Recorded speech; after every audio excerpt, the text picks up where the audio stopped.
23-year-old Dominic Dubas finally returns home to Nebraska. The active duty Air Force firefighter was visiting Texas for a brief vacation. But instead, he spent the last 24 days in a trauma unit on a respirator trying to survive. It's kind of bittersweet. I mean, I'm happy to have him here, but I really wish they weren't under these circumstances. Investigators believe Dominic was walking on the sidewalk when a vehicle going roughly 50 miles an hour hit him. The driver left the scene. The moment they choose to run after hitting somebody and injuring them or killing them, it's a felony no matter what. For nearly an hour after impact, police say the suspect circled this very block in South Austin, watching first responders fight to save Dominic's life before ditching his Lincoln just 2 miles away.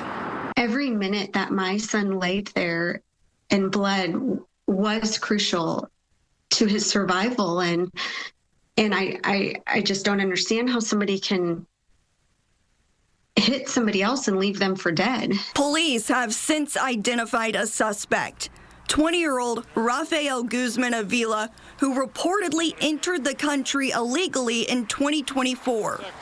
According to the affidavit, Avila's phone records showed him crossing the border back into Mexico that night. What does the extradition process look like for a local police department? You want to have a pretty solid location of where they are. Then you get with the district attorney's office to see if they'll work with the Justice Department. There's a bunch of processes that they have to go through in order to work with the Justice Department to get that person extradited back to the United States. There's a warrant out in all 50 states for the arrest of Avila.